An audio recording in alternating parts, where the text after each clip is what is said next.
সিরাত শুধুমাত্র একটা গল্প নয়, সিরাত মানে একটা গল্প না, একটা হিস্ট্রি না, সিরাত মানে একটা সুন্নাহ, সিরাত মানে একটা আদর্শ। সিরাত নবী সাল্লাল্লাহু আলাইহি ওয়াসাল্লাম পবিত্র জীবনী, যা আমাদেরকে দেখিয়ে দিবে, প্র্যাকটিক্যালি দেখাবে, তাত্ত্বিকভাবে না, প্র্যাকটিক্যালি দেখাবে, তাত্ত্বিকভাবে না, যে কিভাবে আল্লাহর জমিনে দিন কায়েম করতে হয়।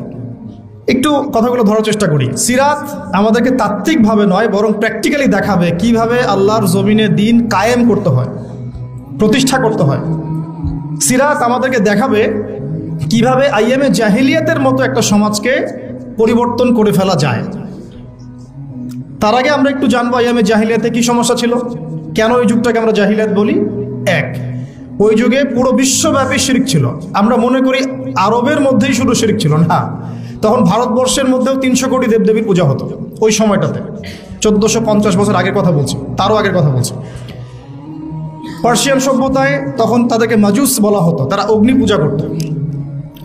এই যে রোমান এম্পায়ার যারা, ওরাও ট্রিনিটিতে বিশ্বাস করত, 3 খোদায়। আর ইহুদি যারা, ওরাও তাদের ধর্মকে বিকৃত করেছিল। ওজায়ের আলাইহিস সালামকে তারা আল্লাহর সন্তান মনে করতো, নাউযুবিল্লাহ। এক কথায় প্রত্যেকটা সেক্টরেই, কন্টিনেন্টের মধ্যেই শিরক ছিল মূল পাপ। আর আরবের মধ্যে তো তারা কাবা ঘরের মধ্যেই প্রায় 360টা মূর্তি স্থাপন করেছিল। তাহলে মূল সমস্যা কি ছিল আইয়ামে জাহিলিয়াতের? সবাই একটু বলার চেষ্টা করি। এখন এই পয়েন্টটা ধরে আপনি পুরো বিশ্বটাকে আজকে মেলাবেন। বিশ্ব মেলানোর আগে আপনি আপনার এলাকাটাকে মেলাবেন, জেলাকে মেলাবেন, রাষ্ট্রকে মেলাবেন, তারপর বিশ্বে যাবেন। দেখবেন কয়েকটা মৌলিক ক্ষেত্র, শিক্ষা, সংস্কৃতি, অর্থনীতি, রাজনীতি এবং আপনার ধর্মীয় অঙ্গন, এই 5টা মৌলিক বিভাগে আপনার এলাকায়, আপনার জেলায়, আপনার রাষ্ট্রে এবং পুরো গ্লোবালি শিরকের সয়লাব আছে কি নাই। এটা যদি আইডেন্টিফাই আপনি করতে না পারেন, তাহলে প্রবলেম তো ধরতে পারছেন না। প্রবলেম না ধরলে সলিউশনে যাবেন কিভাবে? যখন আমরা সলিউশনের কথা আলোচনা করব, যে উপায় কি, কিভাবে কায়েম করব, তার আগে তো আমাকে ফাইন্ড আউট করতে হবে যে প্রবলেমগুলো কি কি। তাহলে আমরা কি এই বিষয়টা বুঝতে পারলাম যে ওই সময়ে যেমন শিরক ছিল, এটা এই বিশ্বেও তার চেয়েও বড় স্কেলে শিরকটা কিন্তু এখনও আছে। এটা আপনারা যদি একটু ঘাটাঘাটি করেন তাহলে বুঝবেন। আমার কাছে সময় বেশি নাই, আমি দিবে যাচ্ছি না। সেকেন্ড প্রবলেমটা ছিল রিবা, সুদ ভিত্তিক অর্থ ব্যবস্থা। আইয়ামে জাহিলিয়াতের সেকেন্ড বিগেস্ট প্রবলেম ছিল সুদ ভিত্তিক অর্থ ব্যবস্থা। এখনকার বিশ্বে বলেন নাই? 3টা অপশন নাই, আছে, সঠিক উত্তরে টিক চিহ্ন দিন। নাই, আছে, অনেক বেশি আছে, কোনোটাই নয়, অনেক বেশি। আমাদের এখানে সবচেয়ে বিচক্ষণ এবং তাকওয়াবান ব্যক্তিকে যদি আপনি এখন বাংলাদেশের প্রধান উপদেষ্টা বানাই দেন, তিনি সুদের বাইরে কোনো ব্যাংকিং সিস্টেম এখন ইনস্ট্যান্ট চালু করতে পারবেন না, যতক্ষণ না ওই যে দাজ্জালীয় মোরল শক্তির গোড়ায় আপনি আঘাত না করছেন, ততক্ষণ পর্যন্ত আপনি রিবা বিহীন একটা ব্যাংকিং সিস্টেম সারা বিশ্বকে দিতে পারবেন না। অনেকে বলে আমরা নাকি কিছু কিছু ভবিষ্যৎবাণী করি, আসলে আমরা বর্তমান নিয়ে কথা বলি। বর্তমান সম্পর্কে তাদের জ্ঞানের ঘাটতির কারণে এটাকে ভবিষ্যৎ বলে মনে হয় অনেকের। এই ডলার বেসড যে ব্যাংকিং সিস্টেমটা আছে, ইনশাআল্লাহু আযজা ওয়া জাল, ইনশাআল্লাহু তাআলা অচিরেই এই ডলার বেসড ব্যাংকিং সিস্টেমটা পড়ে যাবে ইনশাআল্লাহ। দেখেন আপনারা, দেখতে থাকেন কি হয়। তো পড়ে গিয়ে যে রাতারাতি আবার ইসলামিক ব্যাংকিং আসবে এমনটা মনে হচ্ছে না। হয়তোবা সেই জায়গা দখল করবে ইসরায়েলের অর্থ ব্যবস্থা। হয়তোবা কোন একটা রাষ্ট্রের আধিপত্যকে দমন করতে হলে ওই রাষ্ট্রের অর্থনৈতিক ভিত্তিকে নষ্ট করতে হয়। এর আগে ব্রিটেনের ব্যাংক সারা বিশ্বকে শাসন করেছিল, ডলার এসে সেটাকে রিপ্লেস করেছে। এখন ডলারকেও রিপ্লেস করবে কিছু না কিছু। সেটা হয়তো বা কাগজের টাকা নাও হতে পারে, সেটা হতে পারে ক্রিপ্টোকারেন্সি বা ইলেকট্রনিক মানি। কয়দিন আগে আপনারা একটা কথা শুনেছিলেন না, যে আমরা ক্যাশলেস সোসাইটি চালু করতে চাই? একজন বলেছিলেন তো, গত গভর্নমেন্টের একজন, শুনেন নাই? ক্যাশলেস সোসাইটির মধ্যে এই শুভঙ্করের ফাঁকিটা ছিল। এটা হতো পুরো ইলেকট্রনিক একটা সিস্টেম, যেটার সম্পত্তির কোনো সিকিউরিটি নাই। যাই হোক, ওটা ওই আলোচনা যাচ্ছি না। আমাদের অর্থনীতি সংক্রান্ত অনেক বই বাজারে এখন এসেছে, আপনারা পড়তে পারেন।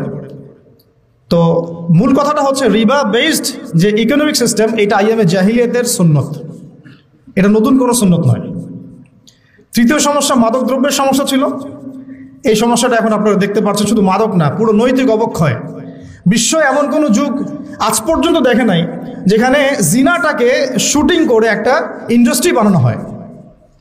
এমন কোনো বিশ্ব আজ পর্যন্ত আসে নাই বিশ্ববাসীর সামনে, এমন কোনো সময় বিশ্ববাসীর সামনে আসেনি মহাকালের ইতিহাসে যে জিনা নোংরা একটা কাজকে শুট করে এটাকে শিল্পের আকৃতি দিয়ে সবার ঘরে ঘরে পৌঁছে দেওয়া হয় ইন্টারনেটের মাধ্যমে।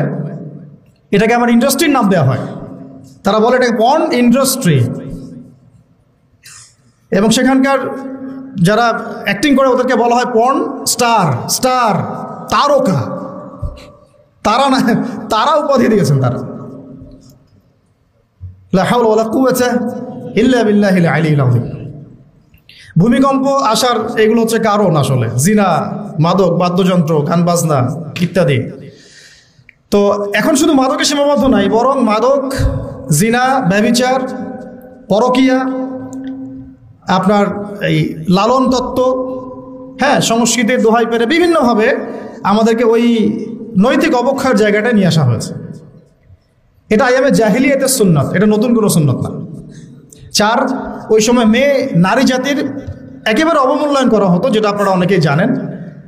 এখন কি নারী জাতির সাথে খুব বেশি সম্মান দিয়ে কথা বলা হয় তাই মনে হয় আমাদের? এখনই কি আমরা নারীকে সেই সম্মান আদৌ দিতে পেরেছি? আসলে পারি নাই। আমরা কর্পোরেট যে ওয়ার্ল্ডটা আছে আমাদের, এই ভিজুয়াল ওয়ার্ল্ডের পিছনে একটা কর্পোরেট ওয়ার্ল্ড আছে, যেটা তাদের স্বার্থ আর টাকা ছাড়া কিছুই বোঝে না। এই ওয়ার্ল্ডটা নারীকে সরাসরি পণ্য বানিয়েছে, সরাসরি পণ্য, ভোগের পণ্য। আপনি ইসলামিকভাবে যদি আপনি দুইজন নারীর মধ্যে ইনসাফ করেন, এটাকে তারা সারা ওয়ার্ল্ডের চোখে, সমাজের চোখে খারাপভাবে উপস্থাপন করলেন। কিন্তু আপনি যদি ভিতরে ভিতরে নাউযুবিল্লাহ 8টা-10টা মেয়ের সাথে নোংরা সম্পর্ক করেন, তারা এটাকে প্রমোট করবে এবং এগুলোকে তারা বলবে কাছে আসার গল্প। কথাগুলো কি একটু ভারী হয়ে যাচ্ছে না, বোঝা যাচ্ছে? আচ্ছা, তো প্রিয় ভাইয়েরা, নারীর সেই সম্মান এখন পর্যন্ত ওইভাবে আমরা দিতে পারি নাই। কোনো কোনো ক্ষেত্রে আমরা আমাদেরকেও দোষ দিব, জি, আমাদেরকে আমরা দোষ দিব, কারণ আমরাও কোনো কোনো ক্ষেত্রে আমাদের মেয়েদেরকে আয়েশা রাদিয়াল্লাহু আনহার মতো মানুষ করতে পারি নাই। আপনি আমাকে বলেন যে আপনার একটা মেয়ে আছে, আপনি তাকে মুহাদ্দিসা বানাতে চান, কতগুলো অ্যাভেলেবল প্রতিষ্ঠান আপনার সামনে আছে, কতগুলা, পরিবেশ, এনভায়রনমেন্ট সব কিছু মিলিয়ে। আমরা তাদের শিক্ষার ক্ষেত্রে, তাদের শিক্ষা, তাদের নিরাপত্তা, তাদের এই উম্মার খেদমতে তারাও যে আমাদের সাথে অংশগ্রহণ করবে, এই ক্ষেত্রটাতে আমরা কতটুকু এগোতে পেরেছি, এটাও কিন্তু ভাবতে হবে। আত্মসমালোচনা ব্যাপারটা এমন যে আয়নার সামনে দাঁড়ানো, যে আমার চেহারায় কী কী ত্রুটি আছে আমাকে দেখতে হবে এবং খোলা মনে দেখতে হবে। আল্লাহ পাক আমাদেরকে বোঝার তৌফিক দান করেন। 5 নম্বর সমস্যাটা ছিল যে গোত্রীয় হানাহানি। গোত্রীয় একটা হানাহানি ওই সমাজে ছিল। যুদ্ধ বিগ্রহের বিস্তীর্ণ ইতিহাস আছে, এগুলো আপনারা রাহিকুল মাখতুম সহ, নবী রহমত, এছাড়া আরও যত কিতাব আছে। এই আমাদের জাকারিয়া মাসুদ ভাইয়ের তো কিতাব লিখেছেন একটা সিরাতের উপরে, তারপরে রহমতুল্লাহ আলামিন সহ অনেক কিতাব বাজারে পাওয়া যাচ্ছে। পড়লে বুঝবেন ওই সময়টায় গোত্রীয় হানাহানি প্রকট ছিল। এখন আমাদেরকে বলেন তো যে বর্তমান ওয়ার্ল্ডে এবং বৈশ্বিক প্রেক্ষাপটে হোক আর আঞ্চলিক প্রেক্ষাপটে হোক, গোত্রীয় হানাহানি আছে কি নাই? এটা বর্তমানে রাজনৈতিক রূপ নিয়েছে আর কি। এখন আমার কাছে একটা বিষয় খুব হাস্যকর লাগে।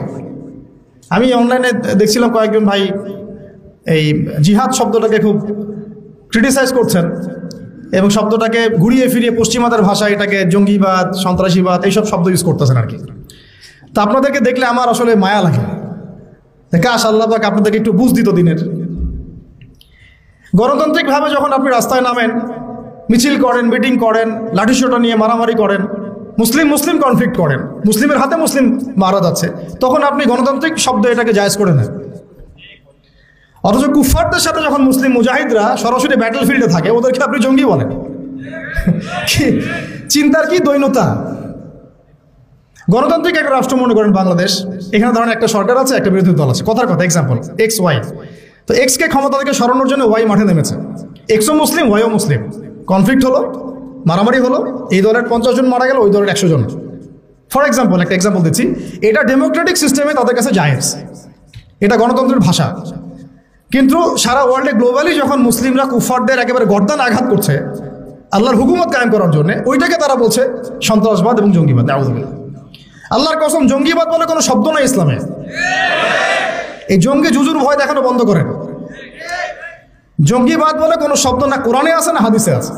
এসব পশ্চিমাদের থেকে ধার করা তন্ত্রমন্ত্র বন্ধ করেন। হ্যাঁ, এটা হতে পারে যে কিছু মানুষ ইসলামকে নিয়ে বাড়াবাড়ি করতে পারে, সেটা অন্য ইস্যু। প্রত্যেকটা ধর্মেই দেখা যায় কিছু কিছু ব্যক্তি থাকতে পারে যারা ওই ধর্মকে বিতর্কিত করার ব্যাপারে কাজ করে, অথবা এরাও অথবা পেইড এজেন্ট হতে পারে, আল্লাহ ভালো জানে। ষড়যন্ত্রের তো শেষ নাই। কিন্তু একজন মুসলিমের কোনো একটা নির্দিষ্ট অন্যায়কে আপনি যদি পুরো উম্মার ক্ষেত্রে আপনি লাগিয়ে দেন, এটা তো হলো না। আর যেটা একটা স্বতঃসিদ্ধ বিধান কোরআন এবং হাদিসের, যেটা ছাড়া দিন প্রতিষ্ঠা হবে না, শুধুমাত্র দাওয়াত দিয়ে হয় না, দাওয়াতের সাথে এটা লাগে, এটাকে যারা অস্বীকার করছেন এবং পশ্চিমা তন্ত্রমন্ত্র শব্দ ইউজ করছেন, তাদের জন্য আফসোস করা ছাড়া আমাদের কিছু করার নেই। কিন্তু আমরা ভয় করি যে আসলে আমাদের গায়ে আঘাতটা ওই ইহুদিরা, খ্রিস্টানরা, নাস্তিক মুরতাদরা যতটা না করে, আমাদের এই মডার্ন ভাইরা আমাদেরকে এত বেশি আঘাত করে। আমরা আপনাদেরকে বলবো যে আপনারা সালাফদের বইগুলো একটু পড়েন। সালাফদের সাথে তো আমাদের দেখা হবে কিয়ামতের মাঠে, তখন কি মুখ নিয়ে আপনারা দাঁড়াবেন এইটা চিন্তা করেন। আমাদের কিন্তু সবার সাথে দেখা হবে কিয়ামতের মাঠে ইনশাআল্লাহ, তাই না? দেখা তো হবে, তখন কি মুখটা নিয়ে তাদের সামনে দাঁড়াবেন এটা চিন্তা করেন। আল্লাহ পাক আমাদেরকে কথাগুলো বোঝার তৌফিক দান করেন। তো প্রিয় ভাইরা, আমি ওইদিকে আর যাচ্ছি না ডিপে। এখন মূল কথা হচ্ছে এই প্রবলেমগুলো নিমজ্জিত সমাজটাকে আমরা জাহিলিয়াত বলি, ঠিক আছে? তো আমাকে এখন বলেন যে এই জাহিলিয়াতের এই সমাজটা 23 বছরের ব্যবধানে দূর হয়েছে কি হয় নাই? আলোকিত হয়েছে কি হয় নাই? পুরোপুরি জাহিলিয়াতগুলোকে সরিয়ে একটা নতুন আলোকিত সমাজ নবী সাল্লাল্লাহু আলাইহি ওয়াসাল্লাম প্রতিষ্ঠা করেছেন না করেন নাই? এটা কি তাত্ত্বিক ছিল না প্র্যাকটিক্যাল ছিল? এখন আমাদের সামনে তাহলে প্রশ্ন আসলো, কিভাবে? এই তো কিভাবে করলেন? প্রথমত একজন নবী দরকার ছিল, আল্লাহ পাক মনোনীত একজন বান্দা দরকার ছিল। এখন কি সেই নবী আছেন? নবীর জায়গায় তাহলে কারা কাজ করবেন? নবীদের উত্তরসূরি কারা? ওলামায়ে কেরাম। মাশাআল্লাহ। এখন ওলামায়ে কেরামদের মধ্যে যারা কাজ করছেন এইসব বিষয় নিয়ে, তাদের সাথে আপনাদের সবার সম্পর্ক আছে কিনা এটা খেয়াল রাখবেন। ওলামায়ে কেরামদের সাথে আপনাদের সম্পর্ক আছে কিনা, তাদের পর্যন্ত আপনারা রিচ করেন কিনা। নবী নাই, কোনো নবী আসবেন না, তাহলে এই পুরো দায়িত্বটা কাদের উপর বর্তায়? উম্মার উপরে, স্পেশালি ওলামায়ে কেরামদের উপরে। এই তো কথা। এখন আমরা যদি ওলামায়ে কেরাম হতে পারি তো আলহামদুলিল্লাহ, তখন আপনি সেই দায়িত্ব নেবেন, আপনি সেই দায়িত্বের একটা অংশ বহন করবেন। যদি আপনি ওলামায়ে কেরাম হতে না পারেন, অ্যাটলিস্ট আপনি তালেবে ইলম তো হবেন। বিশ্বাস করেন, আমি যদি এখন একজন করে আমরা কোরআন তেলাওয়াতটুকু ধরা শুরু করি, আমি আমার অভিজ্ঞতার আলোকে বলছি যে বেশিরভাগ উপস্থিত যারা আছেন তারা কোরআন তেলাওয়াত বিশুদ্ধ করে পড়তে পারবে না। তালেবে ইলমের শুধু একটা প্রাথমিক লেভেল বললাম, মক্তবের লেভেল, যে how to recite the glorious Quran মানে অথেন্টিকলি, এতটুকুই তারা পারবে না। কিন্তু সে দিন কায়েমের স্বপ্ন দেখছে, দিন নিয়ে কাজ করার ফিকির করছে। কোনো ক্ষেত্রে সে দায়ীও হয়ে আছে, কিন্তু তার বেস ঠিক নাই। তাহলে প্রিয় ভাই, ফ্যান্টাসি না। প্রথমে হচ্ছে আমাদের ওলামায়ে কেরামদের সাথে সম্পর্ক এবং তালেবে ইলম হয়ে যাওয়া। সবাই আজকে থেকে নিয়াত করি, সবাই তালেবে ইলম হয়ে যাবো ইনশাআল্লাহ। তালেবে ইলম মানে কি? জ্ঞানের ছাত্র। আজকে বাইতুল মুকাররমে যিনি খুতবা দিচ্ছেন, আমাদের শ্রদ্ধেয় ওস্তাদ, তিনিও নিজেকে বলেন যে আমি একজন জ্ঞানের ছাত্র। বই হারিয়ে গেলে, কোন একটা বই হারিয়ে গেলে 2 রাকাত নামাজ পড়ে কান্নাকাটি করে আল্লাহ পাকের কাছে বলেন যে আল্লাহ, আমার বইটা হারাই গেছে। বাচ্চাদের মতো কান্নাকাটি করেন। তালেবে ইলম। তো আমরা কি সেই তালেবে ইলম হতে পারছি? ভাই, আমি আঘাত করবো একটু আপনাদেরকে। আমরা কোরআন তেলাওয়াত করতে শিখছি না, অ্যারাবিক গ্রামার শিখছি না। অ্যারাবিক ভাষা না জানলে কোরআন শেখা যাবে না, বোঝা যায় না, একদমই যাবে না। আমরা হাদিস পড়া শিখছি না, আমরা উসুল শিখছি না, আকীদা শিখছি না, ফিকহের বই পড়ছি না। সবচেয়ে বড় কথা, ওলামায়ে কেরামদের আধ্যাত্মিক সোহবতে আমরা যাচ্ছি না। একটা বিচ্ছিন্ন জনগোষ্ঠী হয়ে কিন্তু দিন কায়েম করা যাবে না। ঠিক আছে, আমাদের কাছে মাঝে মাঝে একটু মানে ইসলামের বাইরে একটু স্মার্ট গন্ধটা বেশি ভালো লাগে আর কি। মনে হয় যে তারা একটু ব্যাকডেটেড, আমরা একটু স্মার্ট। জি না, বরং আমরাই ব্যাকডেটেড, তারাই স্মার্ট। যার কাছে কোরআন এবং সুন্নাহর গভীর জ্ঞান আছে না, তারাই স্মার্ট, আমরা কিন্তু ব্যাকডেটেড। তারা দস্তরখানায় খাওয়াকে চরম রকম গুরুত্ব দেন, আমার কাছে হয়তো এটা তেমন কোনো বিষয় না। তারা টুপি মাথায় দেওয়াটাকে অনেক গুরুত্ব দেন, আমার কাছে মনে হচ্ছে না দিলেও চলে। এই এই যে আস্তে আস্তে আস্তে আস্তে লিবারাল হতে থাকা, এক পর্যায়ে দেখা যায় মুসুল থেকে সরে গেছে। আমার কাছে মনে হয় যে দাড়ি না রাখলেও কোনো সমস্যা নেই, কিন্তু তারা দাড়ি না রাখলে তার চেহারা দিকে তাকাচ্ছেন না। তাদের দার্সে বসে আমরা কোনো বেয়াদবিমূলক একটা আচরণও করতে পারি না, কিন্তু দেখা যায় ওয়াজ মাহফিল বিভিন্ন জায়গায় মানে একটা আলোচনা কোনো পরিবেশই থাকে না। তো আদব, আখলাক, তাজকিয়া, এই তিনটা জিনিস, আদব, আখলাক, তাজকিয়া, এই তিনটা জিনিস ইলমের সাথে সম্পৃক্ত, এবং এই তিনটা জিনিস অর্জন হবে বরেণ্য আধ্যাত্মিকতা সম্পন্ন উলামায়ে কেরামদের আধ্যাত্মিক সোহবতে। আল্লাহ পাক আমাদেরকে বোঝার তৌফিক দান করুন। নবী সাল্লাল্লাহু আলাইহি ওয়াসাল্লাম নবী হওয়ার পরে এইভাবে দাওয়াতের কাজ শুরু করলেন ওহীর আলোকে। কিসের আলোকে?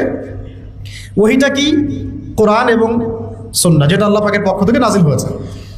এখন আপনি আমি দিন প্রতিষ্ঠা করতে চাচ্ছি নবীর সুন্নতে, নবীর তরিকায়, তাহলে আমাদেরকে ওহীর সাথে সম্পর্ক থাকতে হবে না? কোরআন এবং সুন্নাহর সাথে আমাদের সম্পর্ক না হলে এই আলোচনাগুলো বৃথা। নিয়াত করি যে কোরআন এবং সুন্নাহর সাথে আমরা সম্পর্ক করবো ইনশাআল্লাহ এবং শিখবো ইনশাআল্লাহ। আমরা হামাগুড়ি দিচ্ছি এখন ভাই, যে লেভেলে আমরা যেতে যাচ্ছি ওই লেভেলে যাওয়ার জন্য আমরা কেবল হামাগুড়ি দিচ্ছি, আমরা দাঁড়িয়ে হাঁটাও শিখিনি এখনো। ওটা প্রবলেমগুলো বলে বলে আপনাদের কনফিডেন্স আমি কমাতে চাচ্ছি না, কিন্তু আমরা কেবল হামাগুড়ি দিচ্ছি, হাতড়ে ফিরছি, অন্ধকারে পথ হাতড়ে ফিরছি। তো এই বেসিক জিনিসগুলো তাড়াতাড়ি ঠিক করে ফেলেন। এটা 30 বছর আগেই আমাদের এমন একটা জেনারেশন দরকার ছিল যারা এই বেসিক বেসগুলো অনেক স্ট্রং, তারা বড় করে চিন্তা করছে যে আল্লাহর জমিনে দিন কায়েম কেমনে করব। তো এখন আমাদেরকে আবার ওই পিছন থেকে কথা বলতে হচ্ছে। আল্লাহ পাক আমাদের সবাইকে যেন দিনের গভীর জ্ঞান অর্জনের তৌফিক দান করেন। ইলম ছাড়া আমরা দিনের খেদমত করতে পারবো না। প্রত্যেকটা কাজের আগে ইলম লাগবে। প্রত্যেকটা দলিল আছে, কোরআন হাদিস থেকে কোটেশন দেওয়া যায়, সময় নাই, আমি এগুলো বলতে জাস্ট সামারি করে যাচ্ছি। এবং সেই ওহীর জ্ঞানটা নবী সাল্লাল্লাহু আলাইহি ওয়াসাল্লাম নিজে সবার আগে নিজে আমল করে দেখিয়েছেন। পয়েন্ট নোট আউট করেন, ওহীর জ্ঞানটা নবী সাল্লাল্লাহু আলাইহি ওয়াসাল্লাম সবার আগে নিজে আমল করে দেখিয়েছেন। আমরা কিছু জানলে মানুষকে আগে জানাতে চাই, নিজে আমল কম করে, আমল বাড়াতে হবে। এবং তিনি মানুষ তৈরি করেছেন, পয়েন্ট নোট করেন, তিনি মানুষ তৈরি করেছেন, সাহাবীদেরকে তৈরি করেছেন তার আধ্যাত্মিক সোহবতে। সাহাবীরা তার কাছে গিয়ে পড়ে থাকতেন, তিনি শেখাতেন, তাদেরকে পরিশুদ্ধ করতেন এবং সাহাবীদের মধ্যে ঐক্য বজায় রাখতেন। তিনি সাহাবীদের প্রতি অনেক নরম ছিলেন। আমরা অনেক হার্শ, আমাদের মধ্যে হিংসা, বিদ্বেষ, গীবত, তহমত, পরশ্রী কাতরতা দিয়ে ভর্তি। মানুষ আমাদের কাছে আসলে দূরে সরে যায়।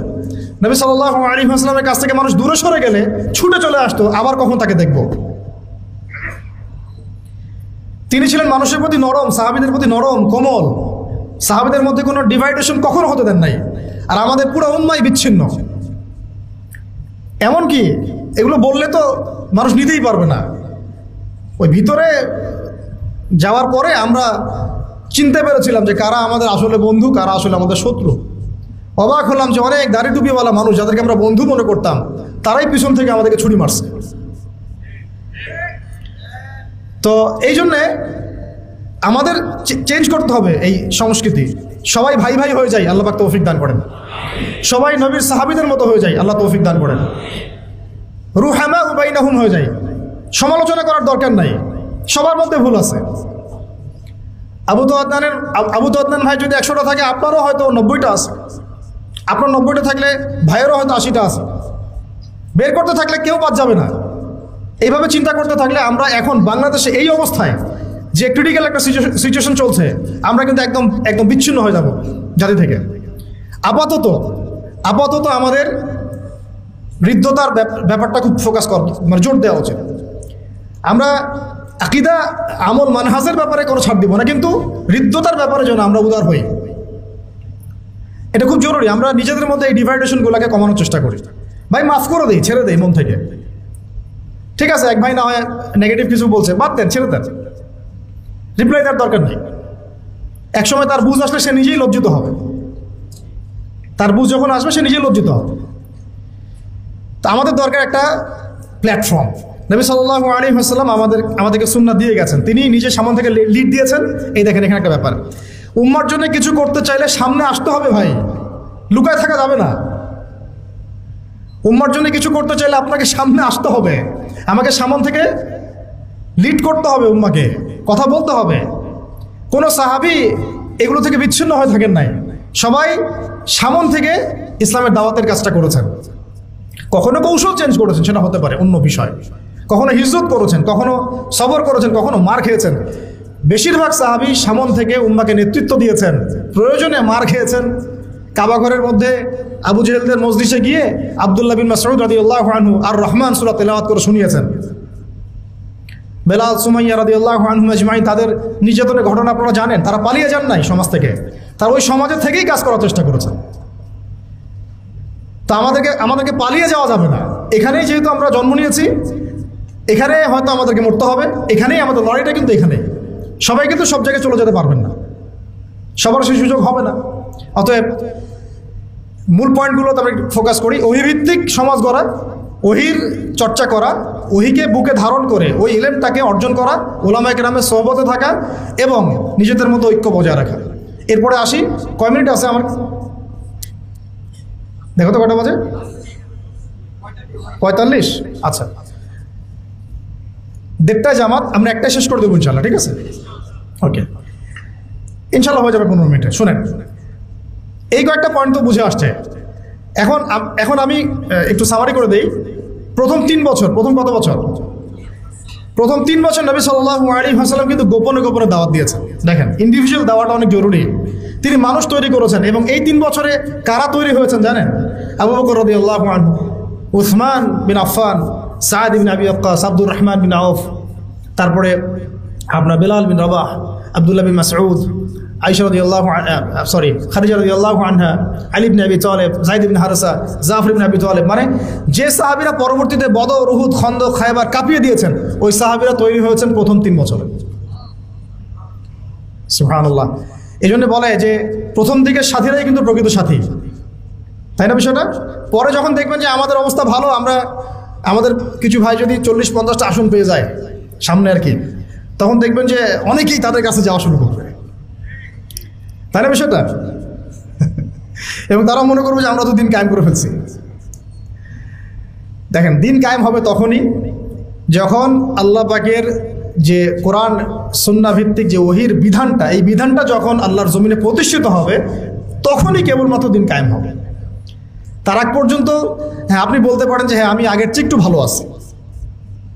আগের চেয়ে একটু ভালো থাকলেও অসুবিধার কিছু নাই, যদি ওইটা দিয়ে ইসলামের কিছু খেদমত করতে পারেন তাও ভালো। কিন্তু আপনার টার্গেটটা থাকতে হবে পরিপূর্ণ শরিয়া কায়েম করা।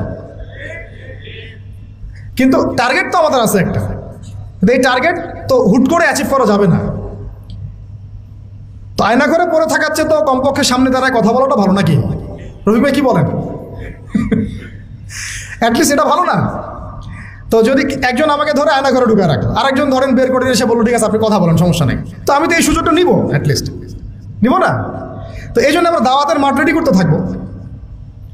আমাদেরকে একটু বিচক্ষণ হতে হবে সবসময়, মানে একবারে ছাড় না দেওয়ার মানসিকতা, এটা থেকে একটু বের হয়ে আমাদের মনে হয় যে একটু ডিপ্লোম্যাটিক হওয়া উচিত, উসুল ঠিক রেখে, উসুল জায়গা ঠিক রেখে। এই যেহেতু আমরা ওলামায়ে কেরামদের সাথে মাশওয়ারা করবো, তা সেক্ষেত্রে আমাদের উসুল থেকে সরে যাওয়ার কোনো সুযোগ নাই ইনশাআল্লাহ। মাশওয়ারা ভিত্তিক আমরা আগাবো ইনশাআল্লাহ। তো এখন 3 বছরের গোপন দাওয়াতের পরে যখন প্রকাশ্যে দাওয়াত শুরু হলো, তখন মারাত্মক রকমের নির্যাতন নেমে আসলো। ওই নির্যাতনের সময় কিন্তু নবী সাল্লাল্লাহু আলাইহি ওয়াসাল্লাম সাহাবীদেরকে অস্ত্র দিয়ে প্রতিবাদ করতে বলেন নাই, বরং সবর করতে বলেছেন। এই সবরের পিরিয়ডটা কিন্তু আমরা পার করে আসছি। সবর করিনি আমরা বিগত 15-20 বছর, 25-30 বছর।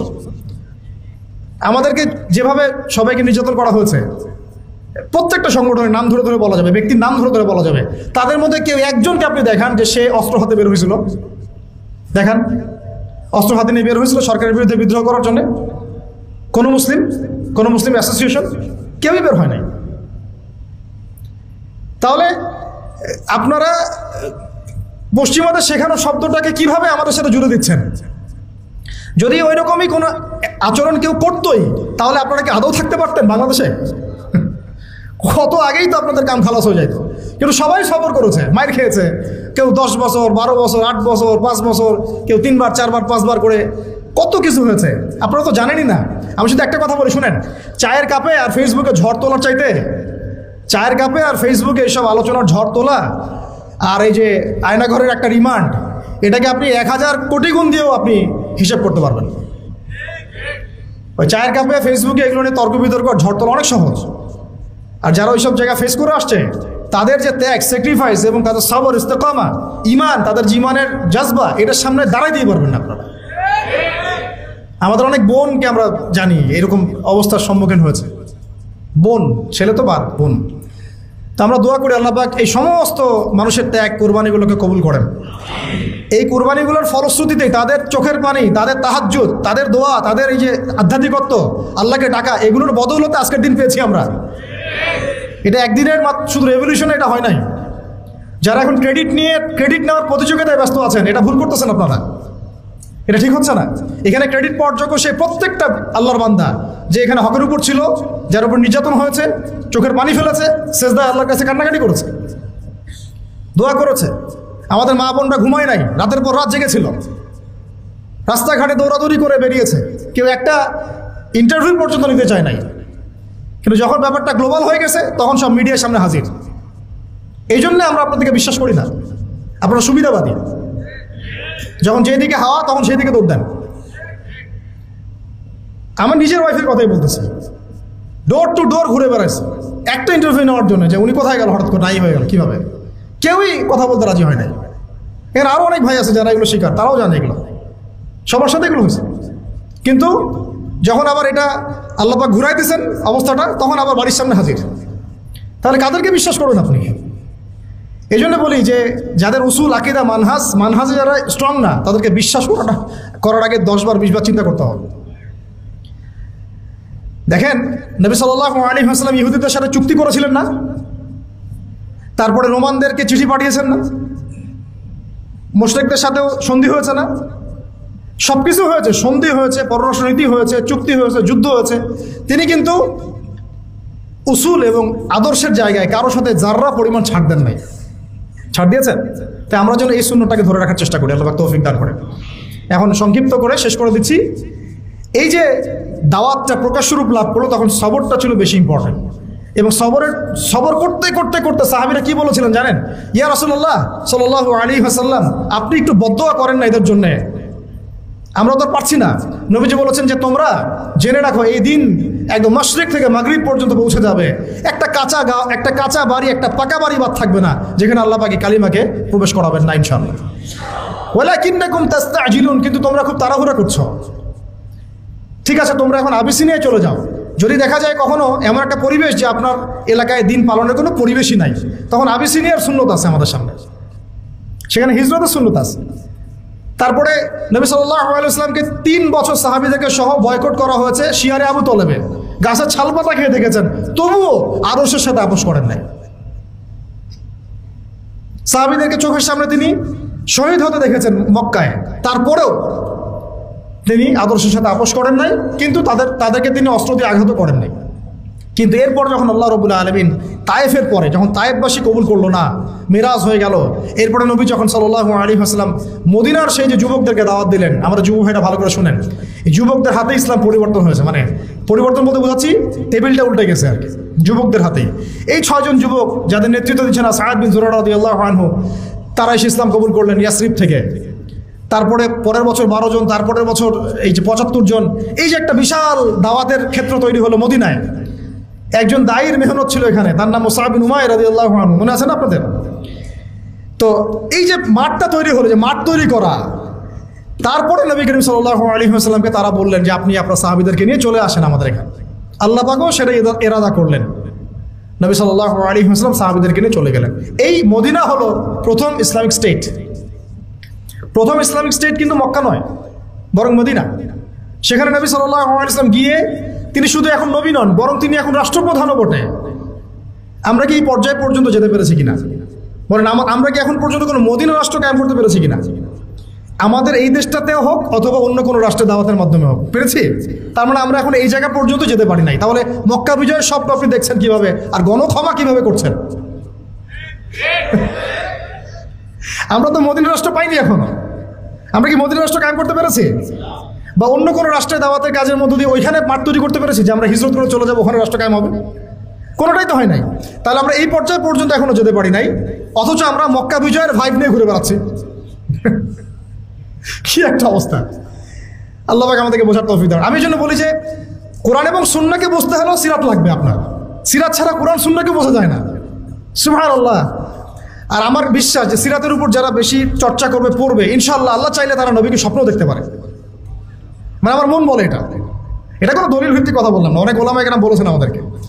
আমি জিজ্ঞাসা করেছিলাম যে ওস্তাদ, আমাদের নবী সাল্লাল্লাহু আলাইহি ওয়াসাল্লামকে স্বপ্ন দেখার কোনো খাস আমল আছে নাকি? তো কেউ তেমন কোনো খাস আমল বলতে পারে না। একজন ওস্তাদ খালি বললেন যে রাত্রে ঘুমানোর সময় অ্যাটলিস্ট 10 পৃষ্ঠা সিরাত পড়ে ঘুমাও, দেখে কি হয়। তার মানে উনি হয়তো দেখেছেন, উনি বলেন না।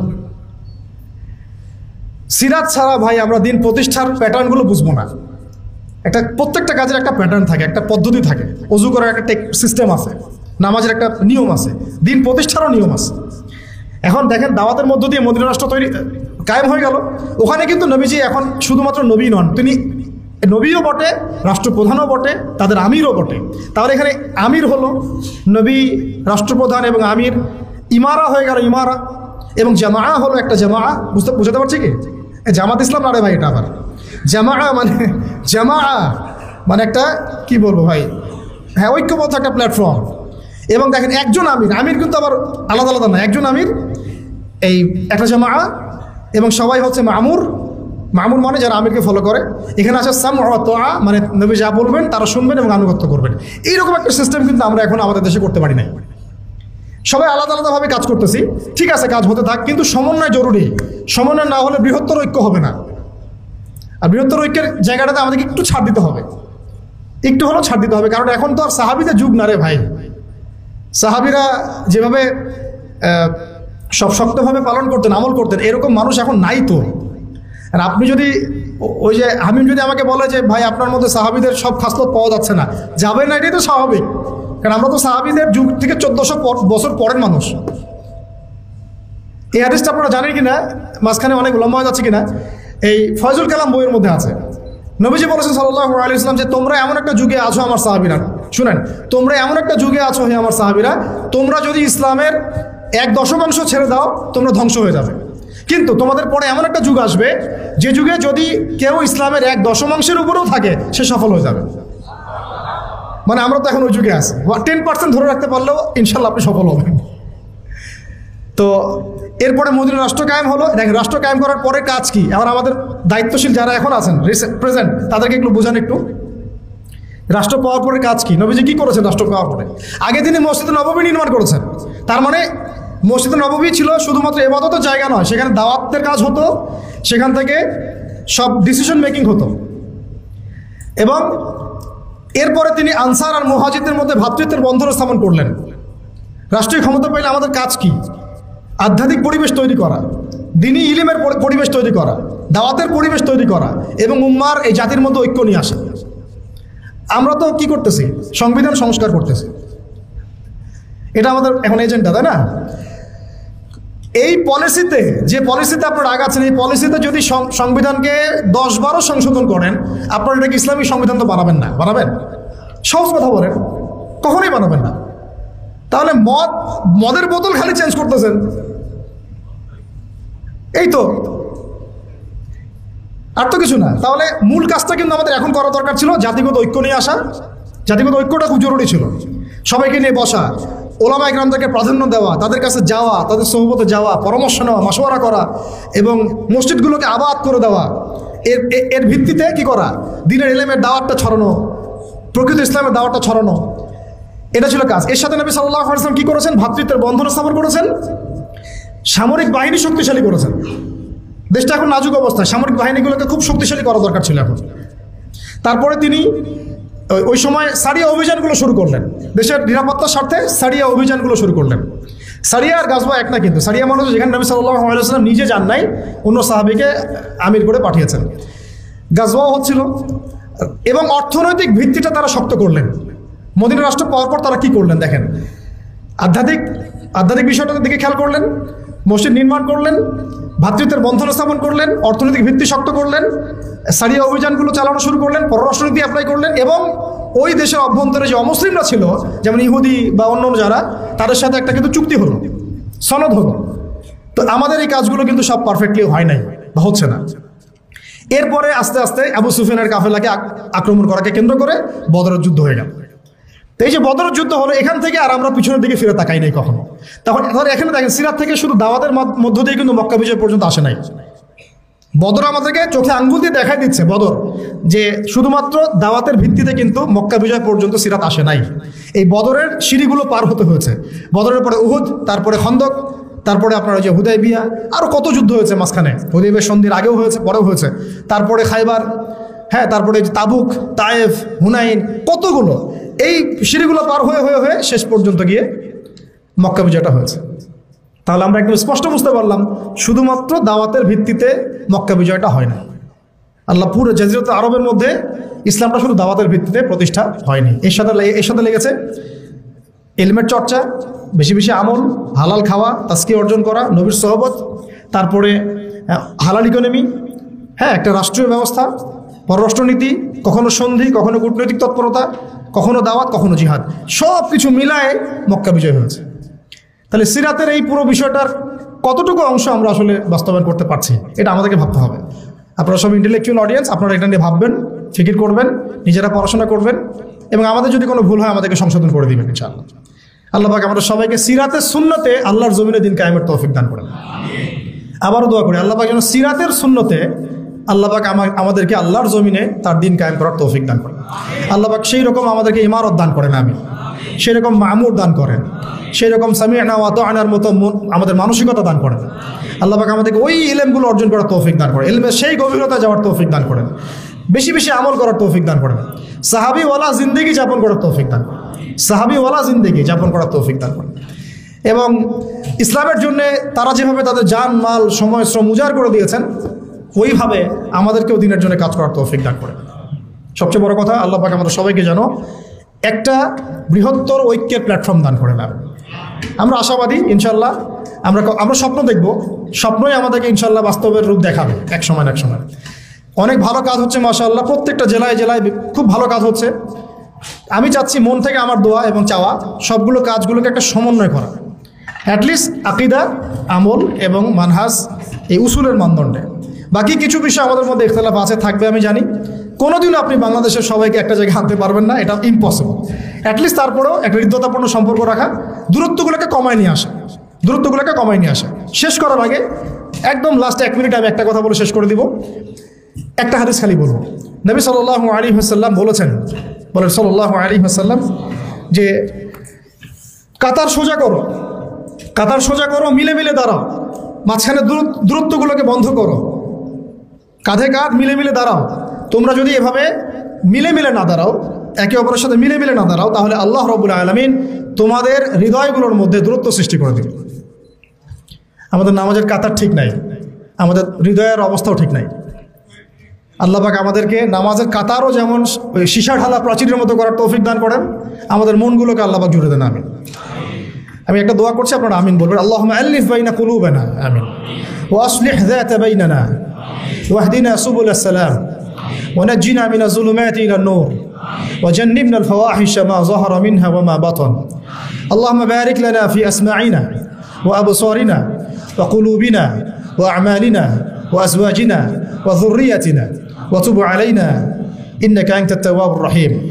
اللهم ثبت أقدامنا وانصرنا على القوم الكافرين. اللهم لعن الكفرة الذين يصدون عن سبيلك ويكذبون رسلك ويقاتلون أولياءك. اللهم أنزل عليهم بأسك الذي لا ترده عن القوم المجرمين. آمين يا رب العالمين. اللهم صل وسلم على نبينا محمد وعلى آله وأصحابه أجمعين.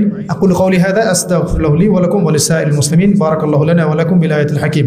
إنه تعالى جواد كريم والرؤوف الرحيم. سبحانك اللهم وبحمدك أشهد أن لا إله إلا أنت أستغفرك وأتوب إليك. السلام عليكم ورحمة الله وبركاته.